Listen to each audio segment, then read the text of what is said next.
समाज में क्योंकि अज्ञानता है, जिस दिन ये भाव आ जाएगा कि आपका विकास होना चाहिए, उस दिन निश्चित विकास है।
भाई का ध्यान अगर रखा जाए वही तो बहुत अच्छा, कितनी बढ़िया जगह हो जाएगी।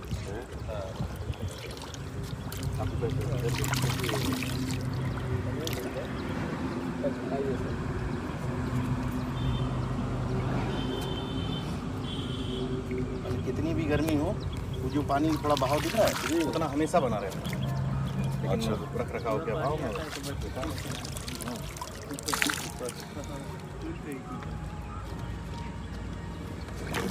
इतना पानी का बहाव रहते रहता है। ये पानी ऐसा तो नहीं गाँव से आ रहा हो।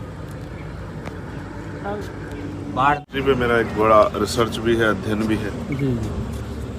मैंने तमाम इतिहासकारों को पढ़ा भी है। सिर्फ कुकुत्ता नदी नहीं, जिस तरह से कुशीनगर को और सिद्धार्थ नगर को जानबूझ के सरकार द्वारा श्रावस्ती को पिछाड़ने का काम किया गया, ये एक सोची समझी साजिश है। और मैं मानता हूं कि जिनका राज होता है उन्हीं का धर्म होता है। अगर आज भगवान बुद्ध के मानने वाले लोगों का राजसत्ता में अधिकार होता तो इस पवित्र जगह की महत्ता कई सौ गुना बढ़ जाती। ये एक ऐतिहासिक जगह है जहाँ भगवान बुद्ध ने अपने अंतिम उपदेश के तौर पर यहाँ जो है आराम भी किया, जल भी ग्रहण किया और उपदेश भी दिया अपने साथियों को। और यहाँ के बाद वो कुशीनगर पहुँचे। लेकिन जिस तरह से गंदगी और तमाम तरह की चीज़ों से और विकास से जीर्णोद्धार से जगह दूर है, तो ऐसा लगता है कि भगवान बुद्ध की महत्ता को कम करने के लिए जी जो कि संभव नहीं है सर, बनते जी एक बहुत बड़ा प्रयास जो है विभिन्न सरकारों ने और वर्तमान की सरकार ने किया जी। हमारा ये ध्येय भी है कि आगे आने वाले समय में अगर हम जनता के आशीर्वाद से हम लोगों को अवसर मिलता है, जिसके लिए हम संघर्ष भी कर रहे हैं, तो इस ऐतिहासिक स्थल को उसकी गरिमा अनुसार इसका जीर्णोद्धार कराने का काम हम लोग करेंगे। और इसके साथ साथ जितना भी ऐतिहासिक प्रमाणिक जो जगह जिनको महत्ता नहीं देगी, उनको भी रिसर्च करवा के उनको भी प्रदेश, देश और दुनिया के सामने लाने का काम हम लोग करें। क्योंकि भगवान बुद्ध, जिनको लाइट ऑफ एशिया कहा जाता है, वो किसी प्रदेश, किसी जिले और देश के अंदर समाहित नहीं होते। वो एक ऐसा व्यक्तित्व है जो दुनिया में जिनकी मान्यता है, और उनकी मान्यता पे चल के, उनके विचारों पे चल के चीन, जापान, कोरिया, तमाम जो है देश जो कि भारत के समय ही लगभग आज़ाद हुए, आज दुनिया में अपने आप को स्थापित कर लिए। और भारत आज भी गरीबी, भुखमरी, बेरोजगारी, महंगाई और तमाम तरह की सामाजिक कुरीतियों से, जाति के आधार पर भेदभाव से लड़ रहा है।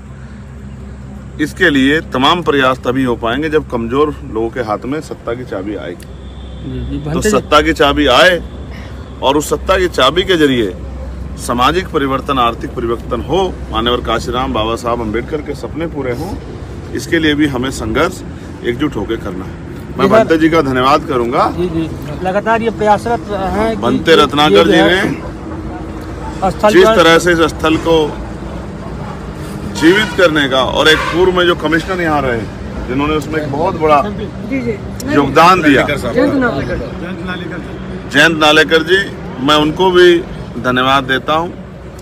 लेकिन भंते जी के मन में भी ये अभी जिज्ञासा भी है और उम्मीद भी है कि कोई और ये जो बचा हुआ कार्य है, कोई और शख्स के जरिए ये कार्य पूरा होगा, ऐसी आशा, उस विश्वास उन्होंने अपने मुख द्वारा हमसे बात करते हुए हमसे भी रखी है। मैं उनको विश्वास दिलाता हूँ कि जो आशा उम्मीद उन्होंने हमसे रखी है, उस उम्मीद पे हम लोग खरा उतरने का काम करेंगे और इस ऐतिहासिक जगह को ऐतिहासिक ही बनाने में, इसकी पहचान को और मजबूत करने में हम लोग अपना सभी तरह का योगदान देंगे। मेरी भेंट भंते जी से हुई थी और हमारे वरिष्ठ साथियों द्वारा मुझे यहाँ की जानकारी दी। मेरे मन में जिज्ञासा थी कि मुझे उस धरती पर जाके उस स्थल के, पवित्र स्थल के दर्शन भी करने हैं और वहाँ किस तरह की स्थिति है इससे भी अवगत होना। तो मुझे बड़ा अच्छा सुकून मिला यहाँ के। मैंने भी यहाँ आराम किया, कुछ भोजन भी ग्रहण किया, लेकिन अभी जो काम यहाँ होना है उस काम से जगह बहुत दूर है। उसके लिए हम लोग अब ताकत बनाने का काम करेंगे। यहाँ से हम संकल्प लेंगे कि इस देश की और उत्तर प्रदेश की सत्ता में काबिज होकर हम इस क्षेत्र को, और जो जानबूझ के जिस क्षेत्र को पिछाड़ा गया, उसको पुनः उसका